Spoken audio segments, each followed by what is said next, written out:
Hey, what's up, everybody? Welcome to the Warren Hayes Show. I am Mr. Warren Hayes himself. Thank you very much for popping in via the YouTubes today. Saying hello is always very nice, and watching a video of me is twice as nice. Or something. Hey, you know what? I'm doing a review today. That's generally what I do here on this modest little YouTube channel. I do WWE Raw and SmackDown Live reviews.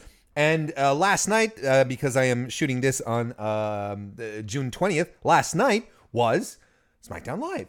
And that's pretty cool. I like SmackDown Live. And last night was a it was a hoot, wasn't it? It was a hoot. A hoot. It was a really it was a really good show. I had a great time watching SmackDown. You know what? Both SmackDown and Raw this week really were fun shows. And SmackDown once again, man, just delivered and gave us what we need. Anyway, we'll get to that in a second, and we'll go through the review in a second. But there's 2 bullet points that I'd like to talk about. The first and foremost, somewhat the elephant in the room. You know, the news is still very fresh. The fact that WWE has released Big Cass. That news appeared yesterday, and a lot of people were shocked by this. I was shocked. I was stunned. Did not see that coming. I don't think many people did. I don't even think Big Cass saw it coming. WWE released a statement yesterday on their website saying that they had come to terms with the release. When you come to terms, I don't know. Anyway, you come to terms with something. You know, you come to terms with, with having cancer. You come to terms with, I don't know.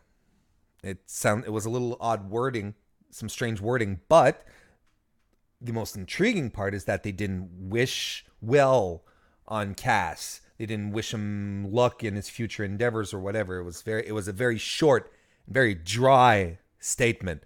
And we really don't have real news as it stands right now. You know, there isn't confirmed reasons as to why Cass was released. News is trickling out. I'm pulling stuff up here from ProWrestlingSheet.com. Ryan Satin's joint, who basically says, first and foremost, there was that incident from the SmackDown Live in Montreal last month, that involved a little person, where he basically went against a directive from Vince McMahon, who told him just to boot the little man and then come back. But Big Cass wanted to this is all allegedly, of course. Big Cass wanted to beat him up, like continue the beat down after Vince or the creative team said no. Cass did it anyway, and apparently that generated some heat and probably led to his loss at Backlash as well as punishment. Apparently as well, and this is according to Sports Illustrated, Cass was drinking during the European tour and had attitude issues. He was also intoxicated in public. That could be one of the underlying reasons for his firing as well. A lot of people said that there's that he was rubbing people the wrong way, and there was also this incident where, and I'll read it verbatim. We're told the bathroom. It was on a bus. It was on a bus, on the WWE bus that was chauffeuring the talent. We're told the bathroom lock was apparently broken. The bathroom on the bus was apparently broken.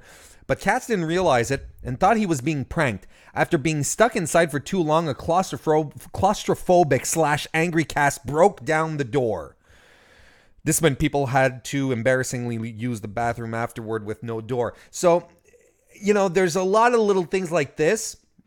Ryan Satin says there's 1 or 2 additional incidents that he's trying to get confirmation on, and I also, there's a bunch of people working on this story right now. Most of wrestling media is trying to get confirmation on this. So, you can tell that it's not one thing, it's a series of things. and it's kind of too bad, and it probably led into something bigger, right? I feel like, once we get a good picture as to what exactly happened, then I'd feel more comfortable commenting about it. But I mean, there's definitely something big enough to justify firing that occurred, because I heard, we all heard about the incident with the little person. We also, there's been word going around that he was kind of being bitchy about Daniel Bryan and his feud with Daniel Bryan. Is that enough to be fired? I mean, people have been bitchy about their pushes before, and yeah, come on, man. This is something that I don't understand, and maybe it is a generalized attitude problem that he ended up having, because I don't understand. Like, if I'm a wrestler and creative comes up to me, Vince McMahon comes up to me and he says, "Son, we're gonna push you. It's time for you, and we're going to put you in a program with freaking Daniel Bryan." I am going to shut up, and I'm going to contribute. I'm going to give notes, and it's like, hey, maybe we could try this out. But if things don't go my way, I'm going to shut the hell up about it. Unless they're really trying to bury me, which I don't know exactly what's going on. But you know what I mean? You're put in a program with Daniel Bryan. You shouldn't bitch and moan about it. My God. I don't quite understand what's going on that level. So it sucks that Big Cass left, and at the same time he left with having given his best WWE singles match, maybe even his best match in WWE on Sunday. It was very good. I don't think he'll have any trouble finding work in the meantime. Let the guy go. Let him find himself. It would not be the first time that WWE parts with a wrestler on semi-bad terms, and that wrestler leaves for a couple of years and comes back improved. Just look at what happened to Drew McIntyre. This is, I wouldn't say eerily similar, but there are many similarities as to Drew's original push, then coming back, and look at him now. The second thing, those are my preliminary thoughts on Big Cass. The second thing that I want to talk about, look, hey, it's the UK tournament next week, right? And with all the news that's come out, again, very recently, that the UK brand is being developed, and it's actually going to be called NXT UK, which I think is a brilliant idea. I'm really stoked to see what they're going to be doing, what WWE is going to do with the UK brand over the next few weeks. Now, a lot of people don't realize that during the Download Festival, which happened recently in London, there were preliminary matches for the UK tournament. There were qualifying matches. And a lot of people didn't realize this, but these did happen. And they're all available on WWE.com, WWE's YouTube channel. They're all there. Including Jack Gallagher versus Drew Gulak, which apparently took place at an NXT taping at Full Sail. That was an incredible match. I wouldn't say entirely, but very ground-based mat wrestling. It was so tight. The audience was popping for ground wrestling, people. This is the era we live in. It's amazing. So you should check that out. Two other matches that I feel you should really take the time to look at is Ashton Smith versus Joseph Connors. That was exceptional. That was a really good match. I'm not going to spoil it, but I think the right man won. I'm really excited to see where this goes. And the other match you should take the time to look at is James Drake versus Flash Morgan Webster. That was a great match as well. So they're all on WWE.com. You'll start getting a feel for who's qualified, who's going to be in the tournament. Some great stuff. There's a couple of so-so matches, but I don't want to taint anything. You guys go in there blind and take a look at it. And if you do look at Smith versus Connors, Drake versus Morgan Webster, and Gallagher versus Gulak, hey, you're in for a treat. Trust me. And they're fairly short matches. They're about 12 minutes in average. So not too long, long enough to be able to tell proper stories and have some great moments. So definitely check those out. And if you do check them out, come chat with me about them. I'd love to talk about that. But yeah, the tournament starts next Monday. I'm super excited. And there's also some very spoilery news that WWE.com has been throwing around regarding NXT talent at the UK shows, which makes me really excited to see what's going to happen. And if you heard, I don't know if this registered, if there was a duck noise, that's my dog playing with one of her dog toys. Did you hear that? It's a duck. And she bites into it and goes quack, quack. I don't know if it's picking it up, though. I just realized I don't have my headset to hear my voice. So maybe I'm being too loud. I don't know. I don't know.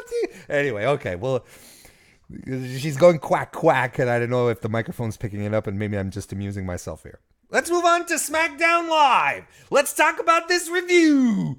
Review SmackDown Live, June 19th from Toledo, Ohio.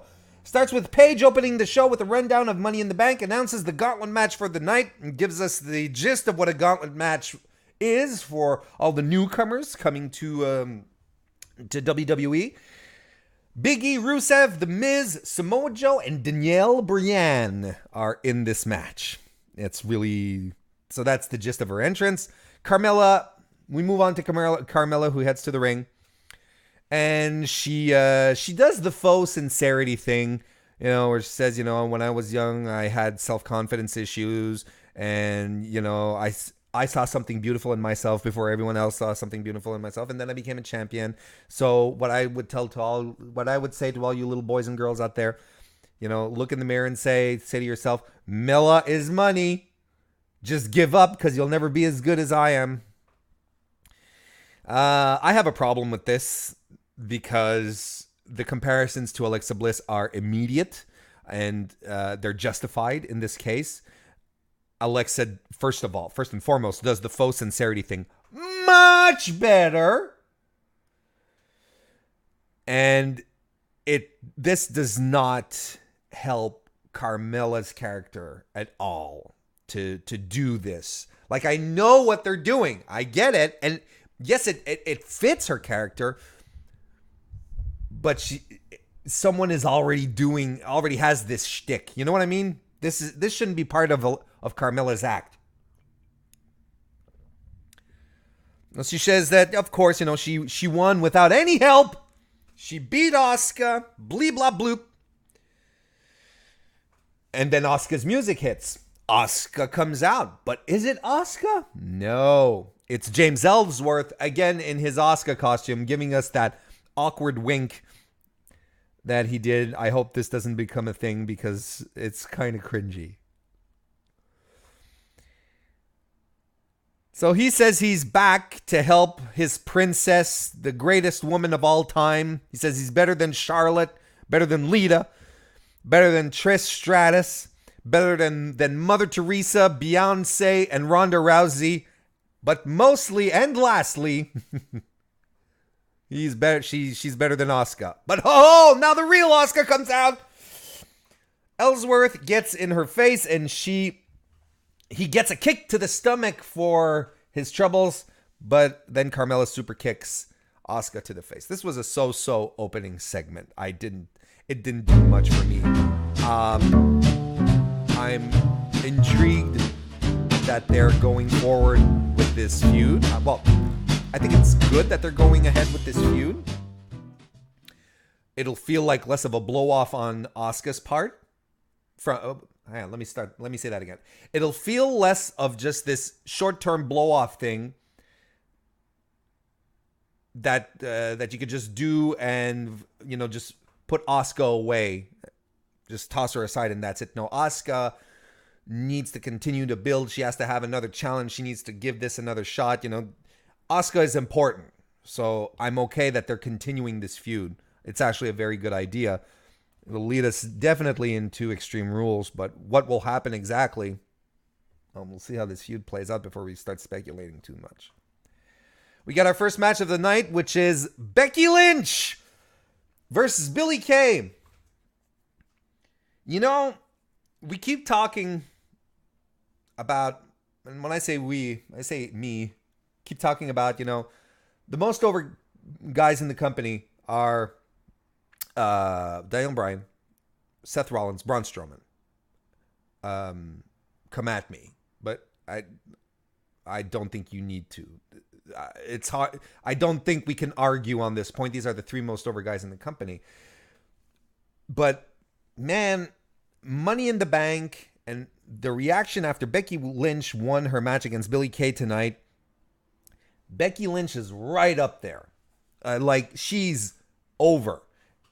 For someone who has, for the most part of the last 12 months, has been in the losing streak and hasn't actually done anything, it is bananas that she's still getting the reactions that she's getting.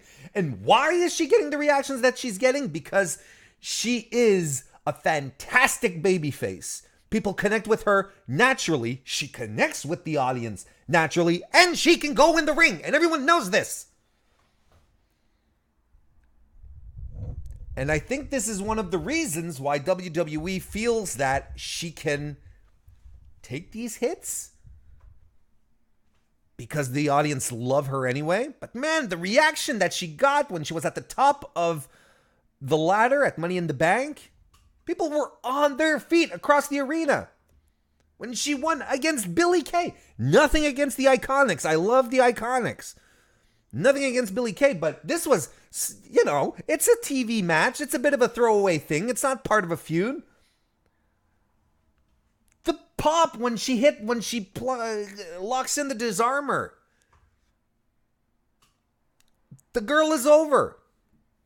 Give her everything. Give her the belts. Like, for real. It's time. It's. I hate saying this. Like, it's her turn. It's not a question of turns. It's not her turn to get the belt. It's not her turn to. I've said it before. I'll say it again. Wrestling is not a meritocracy. But man, at some point you do have to give the audience what they want. I think it's fine that Carmella has the belt because it makes us pine for a champion Becky Lynch even more. This is good. That's what heel champs are for. Anyway. So the Iconics get to the ring. Peyton Royce, man, she commands a presence, doesn't she? It's just natural. It was a so-so segment, they cut a promo against Toledo. I've never been to Toledo, Ohio, but Billie Kay basically saying, "What is there to do in Toledo?" I thought that was funny. There's a zoo. Got some cheap heat. It was did the Becky Lynch impersonations. It was fine. It was okay. Just very so-so. Once Becky gets in there, she explodes on Billie Kay. She hits a Bexploder early on, and Tom Phillips basically called at some point. Becky hits another overhead suplex. It wasn't even a suplex. It was more like a throwaway slam, overhead throwaway slam, and he called it as a Bexploder.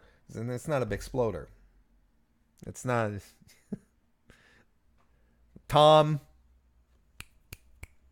watch some tapes, Tom. Tom. Don't even say. We shouldn't even call it watching tapes anymore. There's no more tape. You don't tape. You watch files. You watch. Of course, it's less evocative. Here, watch this file. What does that mean? Watch this file. Watch this video. You can watch a video of Becky Lynch, but we don't watch tapes anymore. I'm old. I used to watch tapes, wrestling tapes. I don't watch them anymore.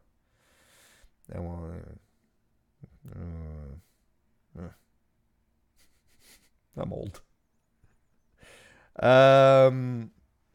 At some point, Becky hits a really nice flying crossbody from the outside to Peyton. It was really fun. Disarmer on Billie Kay for the win. And I really like the Iconics but I feel like they're a step behind since as far as their in-ring work goes. Billie Kay didn't convince me with any of her offense, and I feel they're just they're a beat behind. I can't put my finger on it. They were great in NXT. One could argue that Peyton Royce did most of the heavy lifting. She was booked in a lot more matches than Billie Kay. But anyway, it was a fine TV match. Nothing to complain about here. We go to Jeff Hardy, who does an extremely pretentious promo in the back. Sounded like I was, I don't know. I didn't like it. I didn't care for it. But the reveal that he's back into full face paint mode, which was pretty cool. The contacts and everything. So that was a neat little surprise. But epidermis and Scotland. No, it was very self-serving. I didn't like it. Especially later on when Nakamura gives a counter promo and he kills it. Anyway, we'll come back to that later. The commentary team give us a rundown of who Sanity is because they're debuting on SmackDown last night. Finally. So they give us a rundown just to make sure, understanding that not all of the WWE universe who watches NXT and will be familiar with who these guys are. And I do say guys because we saw 3 shadows against the wall. We didn't see a 4th, smaller, twitchier shadow. God damn it!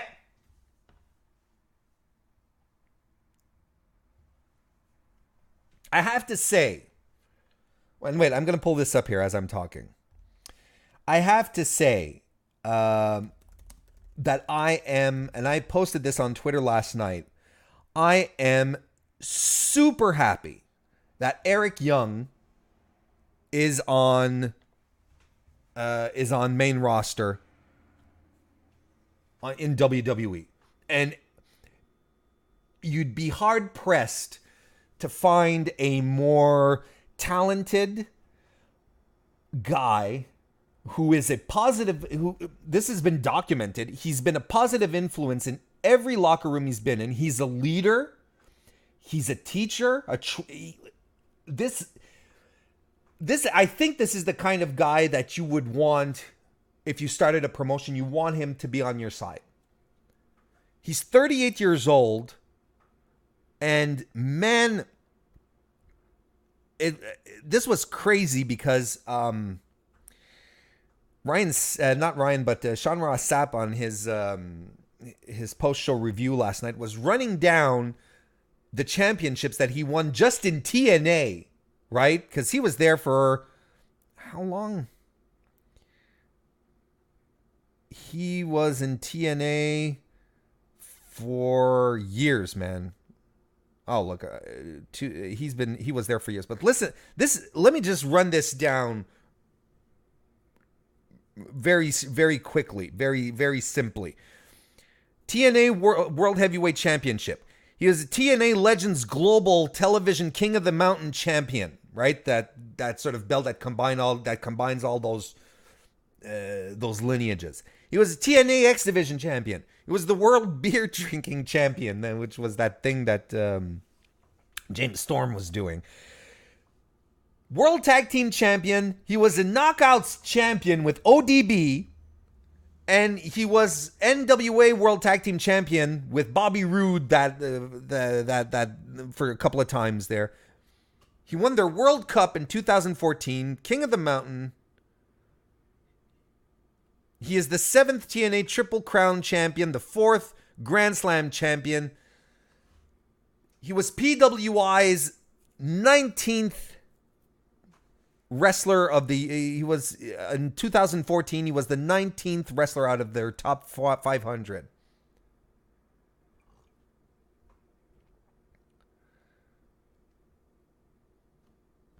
What else can you say, right? And Sanity was NXT Tag Team Champion. He was tag team champion in NXT with Sanity that one time. But man, anyway, I am really happy for Eric Young. And then I had a couple of people DM me. I was like, why are you happy? I mean, it's a job. He's got another job. Yeah, it's a job, but it's also a payday. He's making WWE money. And that makes me happy that he's getting a good payday. And that he's being launched onto the largest wrestling platform in the world. This is deserved. I'm really happy for Eric Young. That said, I'm happy for Alexander Wolf and Killian Dane as well. And Killian Dane, if they book him like they were booking him in NXT, he is going to blow everyone's mind.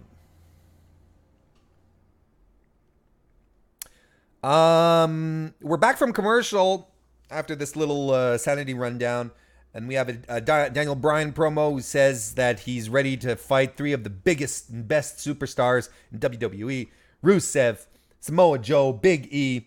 And Renee Young says, what about The Miz? He says, I'm wrestling three of the best. I said the best superstars. And man, they are doing such a great job with the Miz and Daniel Bryan feud. We'll talk about that a little later. I'm getting ahead of myself.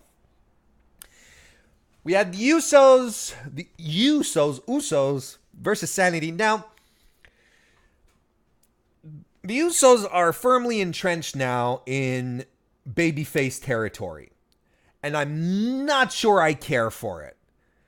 They're too crowd happy. They smile too much. I liked the Usos when they had their edge. Especially when they were legit heels. That was great. But then when they started getting crowd reactions because their promo work was dynamite, and because then they started putting on match of the year candidates with other dudes, with the New Day, and they started getting good crowd reactions, and they started working around the tweener stuff, they still maintained their edge. Their sort of gritty, thug-like image. Now they're just like, hey, what's up, everyone? Whoa, they made fun during that, again, excellent promo of when they started off and they would, they had the face paint on, and they were trying their best to make a name for themselves. And when they had the face paint on, all they did was walk around and smile and look goofy. Now, they don't look goofy, but all they do is walk around and smile. I want the Usos that would just run in and beat the tar out of people. That's what I want. Talking about how they own the place. I want them to be angry. Because that anger served them well and motivated their WrestleMania match very well. Saying that they clawed their way to get to their WrestleMania spot and so on and so forth. Maybe you remember those promos. Anyway, I'm still glad they're around. They're still a great tag team. Don't get me wrong. I still like them. I just wish that.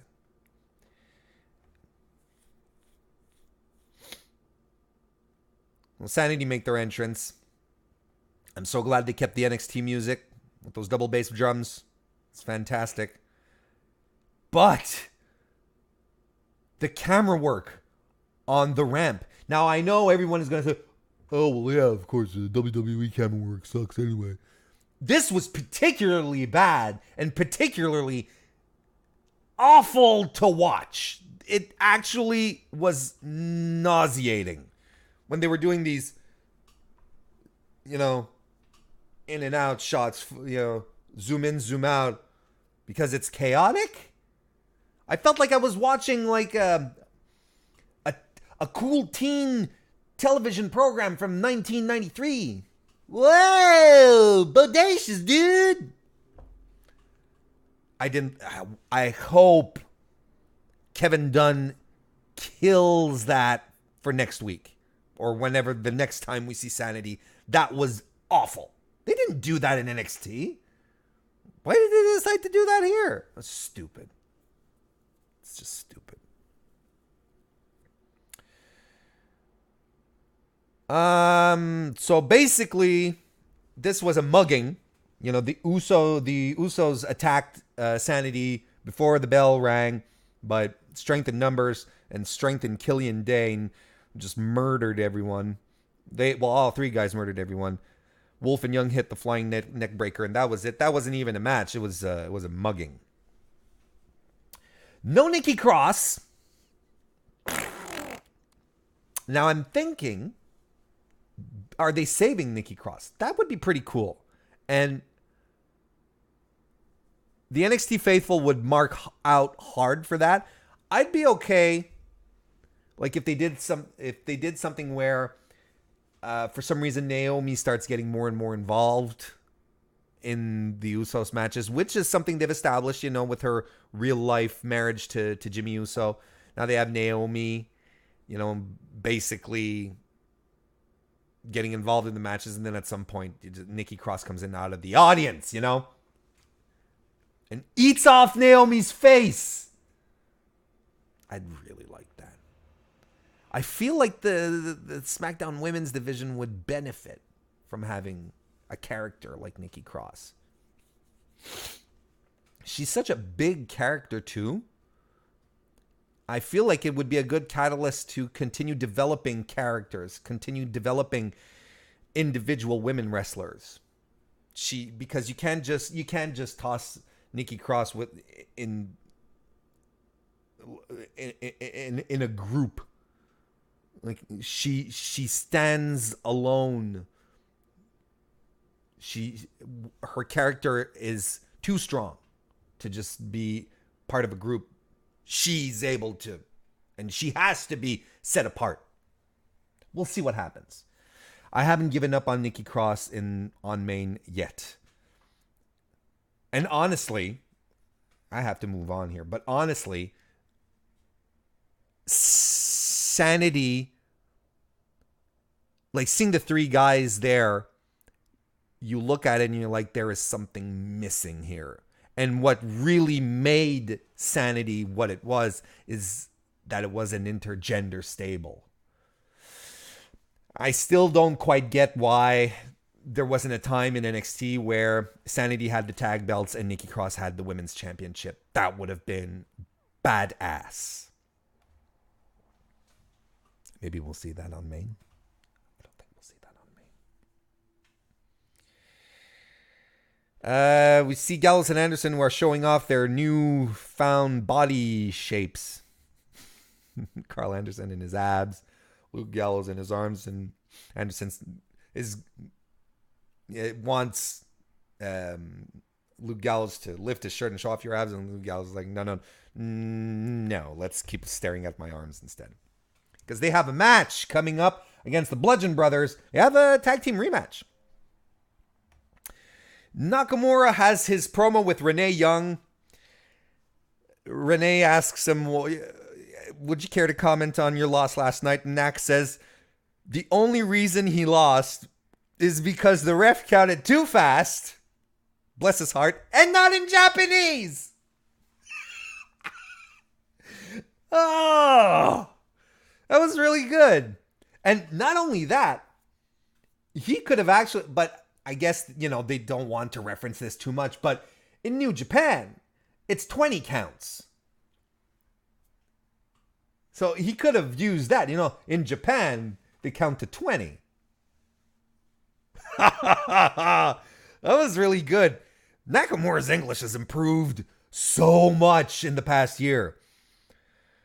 Oh, and here's the other killer. And she says earlier in the evening, Renee Young says earlier in the evening, Shinsuke, Jeff Hardy had some words about you. What do you want to respond? And Nakamura just says, who?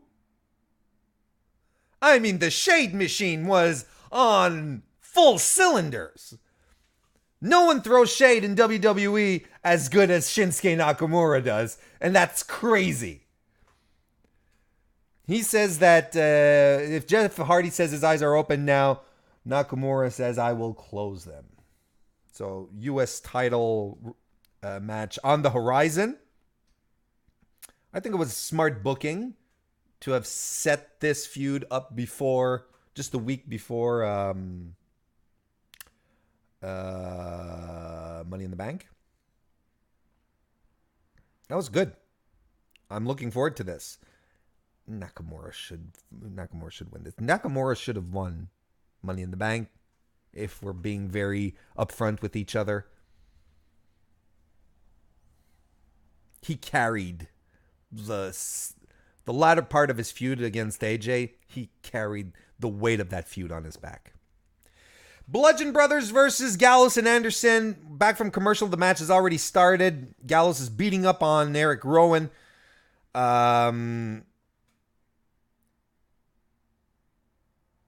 Rowan hits a sick wheel kick on Gallows at some point. Man, I find like Eric Rowan has improved. He's getting better. Luke Harper is a beast, and Gallows and Anderson are incredible. But Carl Anderson, man, he's a machine. I don't know how long they'll be able to keep this team together. And Luke Gallows will be the big loser out of this.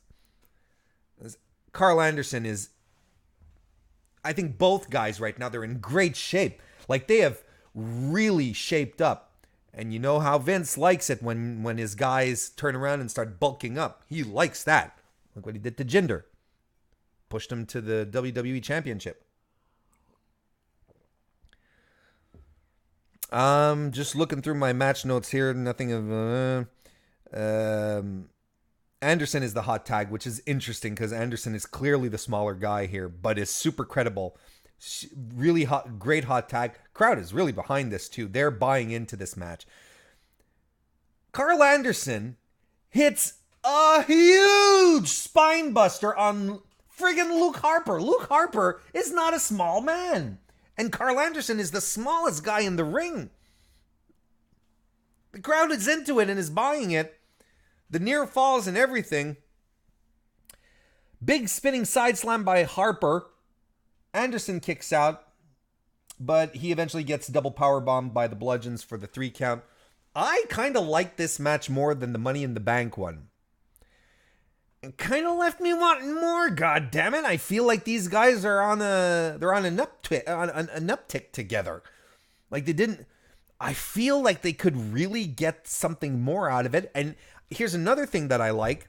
I like how they're booking the Bludgeon Brothers as still being very dominant, but not these tank monsters that we saw right up to WrestleMania, which, you know, you can't get down and that you can't isolate, that they're all over the place. They're starting to feel more credible as a tag team. And therefore, when you put other tag teams against them, then you actually feel like you're going to get some competition, a fight. Anyway, it was a good match. This was fun. And that leads us into the gauntlet match. Daniel Bryan out first. He's number 1. The most hardest position of all the gauntlet match. Never mind being in number 2. Number 1! He's first. He has to go through everyone else. Number 2 has to go through everyone else. He's number 1! They weren't driving that home on commentary. I was actually surprised. I was waiting for them to do that because it doesn't make sense. It's like, I picked number 1 in Royal Rumble. Oh my God, it's the hardest position. So is number 2. Number 1 and 2 are the worst.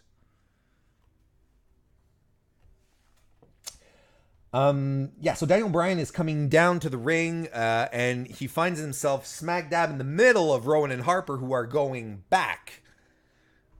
Who are currently on their way back to the ring.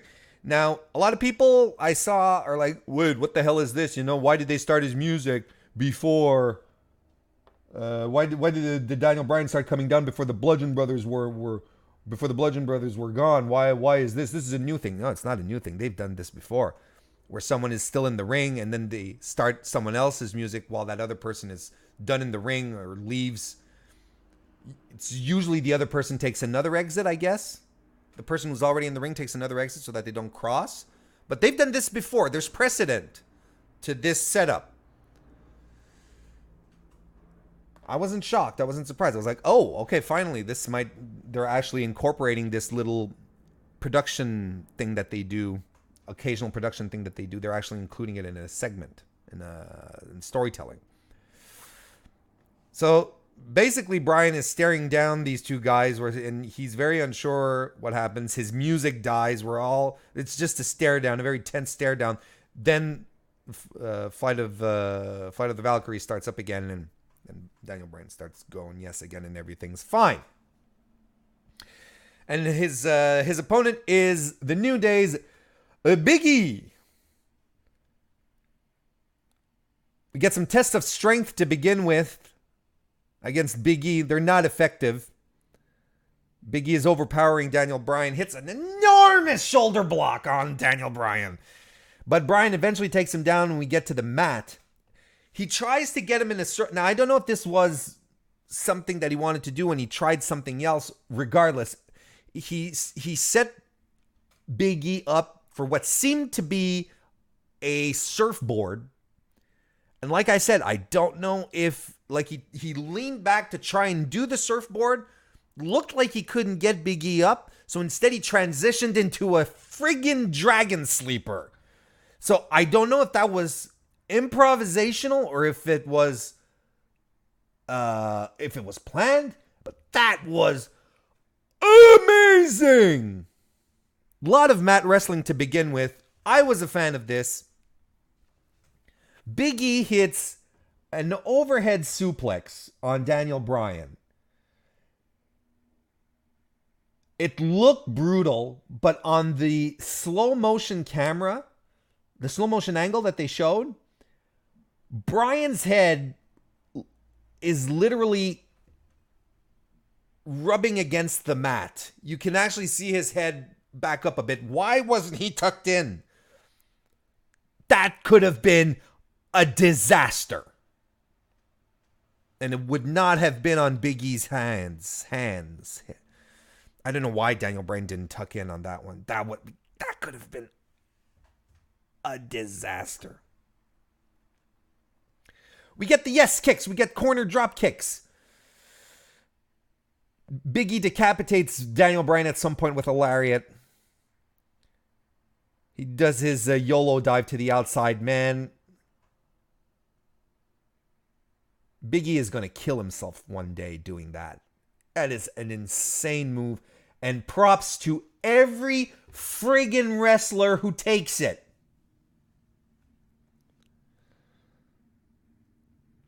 Match ends when Bryan hits the knee to the face. Knee to the face! And he covers Big E for the pin. 1, 2, 3. And Bryan moves on to the second round. This was fantastic. That was a phenomenal match. Big E, man, if they're moving the New Day into more of a stable, a group of guys rather than just a tag team, man, you have to put Big E in a singles push somewhere because that was amazing. And I want more Big E and Daniel Bryan very, very soon. That was great. And here's something else, and I pointed this out on Twitter. You know, when WWE likes to do the big guy versus smaller guy story, it always kind of ends up being the same thing, though, you know, speed versus strength, knocking down the vertical base, blah, blah, blah, blah. Well, here you had big guy versus smaller guy. And they told that story, but in an entirely different way. Because when you put two guys who can go in the same ring at the same time, this is what you get. Exactly like Asuka and I'm drawing a blank. The Riot Squad, Mandy Rose and Sonya Deville. You put Asuka and Sonya Deville, two women who can go, you put them together in the ring, and it's magic. Same thing here. You'll be able to tell fantastic stories, but without compromising on in-ring amazements. This was a fantastic pairing. Back from commercial, Bryan is being... because Samoa Joe comes out next. He's being manhandled by Joe. Oh, no, wait. I thought I got confused earlier. I just saw my notes. It's not Big E who hit that huge power slam where Daniel Bryan almost snapped his neck. It was Samoa Joe. Sorry about that.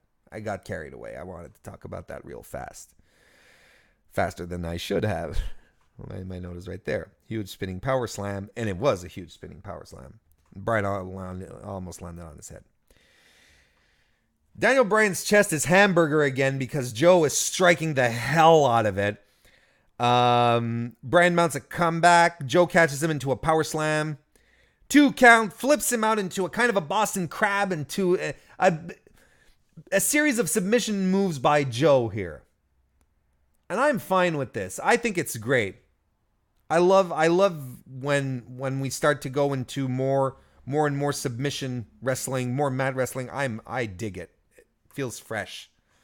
Anyway, the story here is Daniel Bryan's resiliency, right? He keeps fighting back and you're like, wow, what's it going to take to put this guy down? Bryan tosses Joe to the outside to avoid the Coquina clutch. And from the apron to the outside, Daniel Bryan delivers knee to face on Samoa Joey. He hits the yes kicks on Joe. Joe's chest is lit up too, by the way. It's starting to look like it looks irradiated. Interesting ending where Joe gets the Coquina clutch on Daniel Bryan, but the ref is starting to count. He's starting to the 10 count, and you can see he's got him in, but he hasn't knocked Bryan out, right? So he's got him locked in, and it's like, and he's looking at the ref, and Joe doesn't know what to do. Do I keep the submission on or do I run back? But turns out Bryan rolls out of the Coquina clutch and Joe gets counted out for his trouble as Bryan rolls back in. So Joe loses his round. Daniel Bryan moves on to the next one. This was a fun match too. Harper and Rowan hit the ring from the audience. And they hit their finisher on a weakened Daniel Bryan, because he walked between them on the ramp. Hey, go figure, man. But that means that Daniel Bryan is easy pickings for The Miz, who runs down, picks Daniel Bryan up, skull-crushing finale, and he gets the pin on Daniel Bryan. And if you have been even remotely paying attention over the past 18 months or so, this is the greatest slow burn feud in WWE right now. Miz and Daniel Bryan are telling a story for the friggin' ages. It's never shoved down our throats. It's more like whenever they come into contact with each other, commentary reminds us, oh right, Daniel Bryan and Miz don't like each other. Hell no, they don't like each other. They really don't. Because every time they get together, they're beating each other up. Or they trade stares. Or this was fantastic and will just add more fuel to this flame. This match that we're all dying to see. We all want to see The Miz get his ass kicked by Daniel Bryan. My God. And you don't need, this is what's great, is then you can keep titles off of these guys. You don't need the WWE title. You don't need the US title. You don't need any title for this match to have stakes. It's already great. Man, you want this, you even want their daughters, when they're old enough and they're wrestling, you want their daughters to continue their feud. That's how great this is right now. Man. It's just sprinkling a little bit of this magic, this Bryan Miz magic once in a while, just to keep the wheels turning. I hope they do the right thing and they drag this shit out to WrestleMania. If they're doing it like this, instead of compressing everything into 4 weeks to make it to SummerSlam, if they keep doing it like this, just once in a while, a little magic touch once in a while to just keep it fresh. Remind us that, fuck Miz. Daniel Bryan needs to kick his ass. Drag this out to WrestleMania. I'm all for it. And here's another thing. All right? If you compare this is, in fact, this is the best possible type of storytelling you can get in wrestling right now. And WWE tried to do but the same type of buildup with Sasha and Bayley. And the reason why it's not working, and anyone who's told me, oh, but it's a will they, won't they situation. No. It's a won't they, won't they, won't they, won't they, won't they, won't they, won't they, won't they. Oh, now they will. But then they won't again. We have our will they, won't they feud here. And this is how you do it. By just giving us a little extra reason instead of backtracking, taking away, giving back, taking away some more, taking away. Never actually building, never actually creating. This is a will they, won't they. Are they going to fight? Are they not going to fight? I wrote on Twitter last night. I said it. I am about to mark out if Miz and Daniel Bryan are in the ring at the same time during the gauntlet match. They were, but they didn't fight. It just added another freaking layer. This is good, ladies and people. It is really good.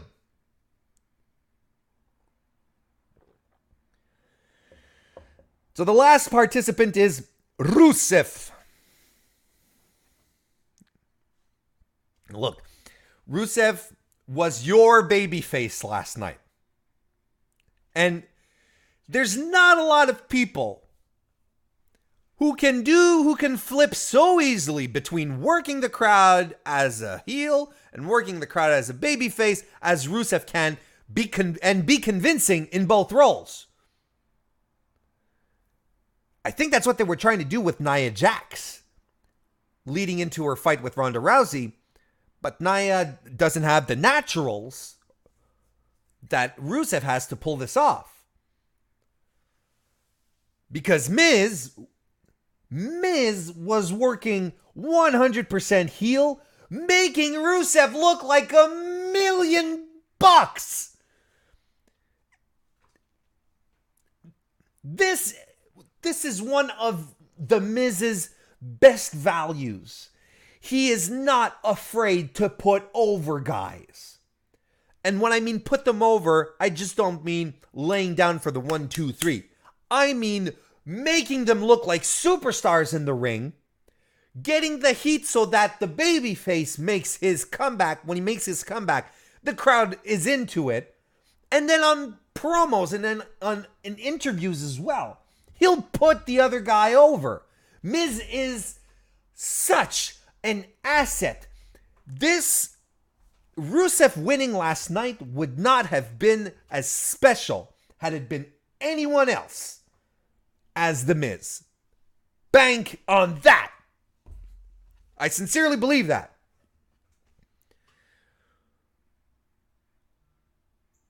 Miz at some point tries to get the skull-crushing finale on Miz, but on Rusev, but he can't lock it in because they're playing off the fact that Rusev is huge. He's a big, strong guy. Miz starts using the outside to weaken Rusev like he's using all the shitty heel tactics he can. This is brilliant, but he can't keep the Bulgarian down. He just can't. He starts doing the it kicks, but Rusev catches his leg. He misses the accolade.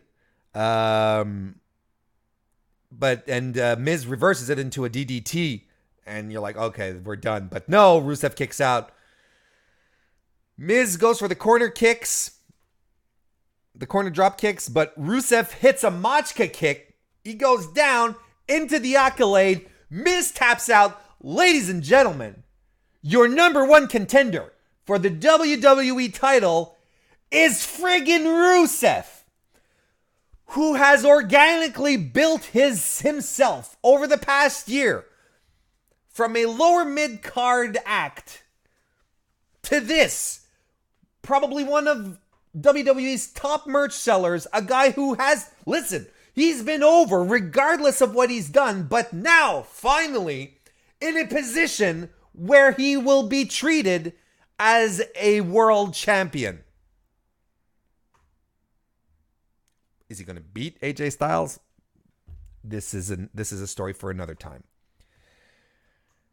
Listen, I popped. I was super happy. I was not expecting this. This was fantastic.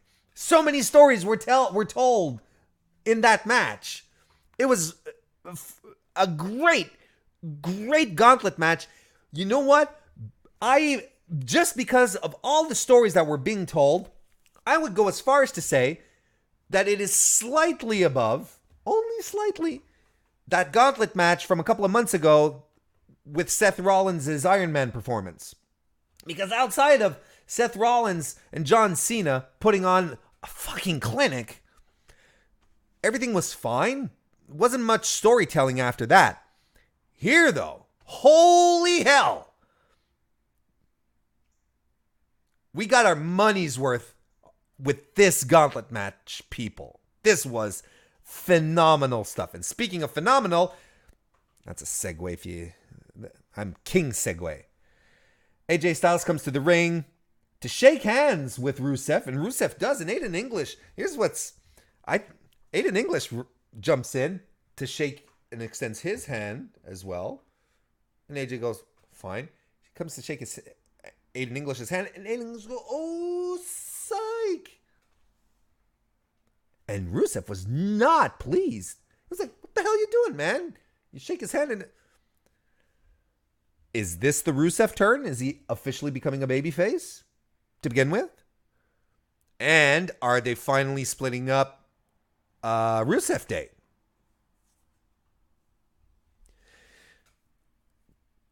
It kind of makes me sad if they are splitting up Rusev Day because it's such a good act. But then again, you know that WWE doesn't like their champions or their world title contenders to be comedy acts, and that's kind of what Rusev Day is. So it kind of makes sense that they want to split them up. But then again, I'm a little worried about what's going to happen to Aiden English from this point on. I like Aiden English. I think he brings a lot to the table. He's very unique in his presentation and what he does. Anyway, Rusev is your... did we really expect to say these words? Rusev is the #1 contender for the WWE title. I think this is fantastic. This was an extraordinary edition of SmackDown. I think the only real low point was... if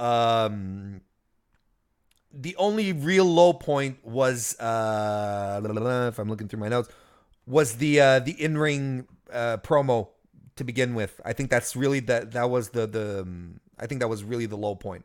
Otherwise, solid. Again, kind of like Raw, still very much focused on storytelling, but we got a lot more wrestling, a lot more action tonight than we did on Raw. And this feels good. I feel right now, I feel good in where I am vis-a-vis the WWE. You feel like they've decided to go like in a wipe where they wipe down the whiteboard, except for a couple of things: Asuka, Carmella, Nia Jackson, and Alexa fighting against Sasha Bailey. But aside from that, it's not a clean slate. But we've reorganized the slate. We're doing other things. We're trying new stuff out, and it was especially true on SmackDown. And been watching a lot of arguments. I don't get involved in these arguments because online arguments are exhausting and are kind of productive, and I don't like it.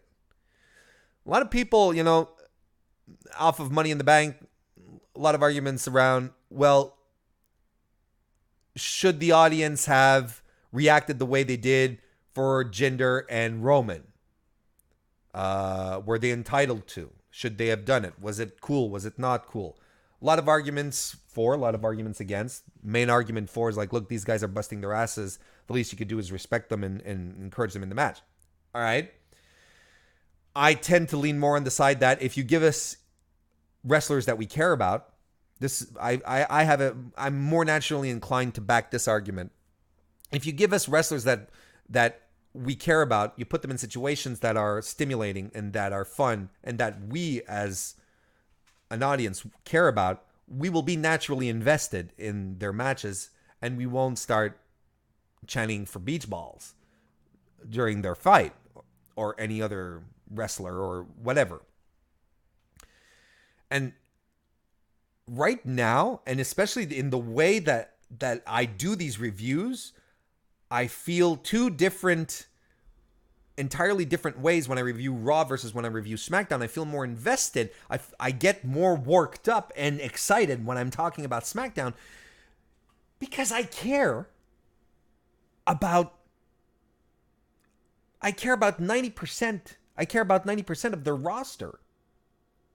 Like, I feel invested in them. I understand the characters. I dig the characters. I know their likes, their dislikes, their weaknesses, their strengths. They're in compelling stories. I understand them. Whereas if you go on Raw, there's a lot of characters there, a lot of wrestlers that, to me, they're just there and they're just taking up space, and I'm wondering why I should be invested in them. Roman, Bobby Roode, Jinder, Bobby Lashley. Of course, proper creative will turn this on its head, will change my perception and an audience's perception about a character, but you have to start somewhere, and you can't just sit around saying, oh, they try really, really hard. The sad thing is that it's not even on the wrestlers themselves. This is on management. It's on creative. It's on their heads. It's not Roman's fault. It's what WWE does with Roman. SmackDown does a better job at making us care about the roster, about the wrestlers that are on SmackDown. They just do a better job at it.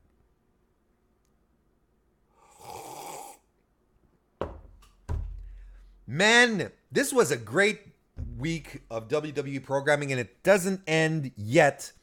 Well, we have NXT tonight, but it's going to be a TakeOver recap show, so we might have one or two matches, but I'm never a fan of the NXT recap shows. This was a fun week of main roster shows. SmackDown capped it off with an extraordinary main event with a fantastic ending. One that none of us really saw coming, maybe didn't even expect, didn't think we'd see in our lifetime maybe. This is great. I'm so happy with everything that's happening right now in WWE. There's a lot of questions. There's a lot of cool stuff going on right now. They like I said, it's not a clean slate, but they've reorganized their thinking. Can't wait for next week. I haven't said that in a while. I'm not being anti WWE here. It's just how I feel. Like, I'm really excited to see how this thing with Rusev goes on. I'm really excited to see how Dolph evolves with the IC title. This is all great stuff. I'm interested, very interested, to see how this friction between Bobby Lashley and Roman Reigns goes on, because this makes sense for Bobby Lashley. Looks right into his wheelhouse. I'm excited to see where this goes. Guys, look, this is a YouTube channel. Why don't you subscribe? Why don't you subscribe? Or leave a like one of those thumb things. That'd be fantastic. You can also share this video. Say, look, this guy, he gets excited. He starts getting all screamy about wrestling. What's his deal? You could do that. I'm okay with it. So keep following me. Follow me on Periscope as well. I often do live post NXT reviews. I do it live on Periscope, so you can check those out. I actually have some archived right there. But, headquarters is Twitter. If you want to follow me, that's really the best place. I tweet a whole lot. I give a lot of opinions. I share a lot of stuff. And you'll also see whenever I add some new content, everything happens on Twitter. And you can find me there at Mr. Warren Hayes, Mr. Warren Hayes. Guys, I need to take a nap. Thank you very much for watching, and I'll see you next time.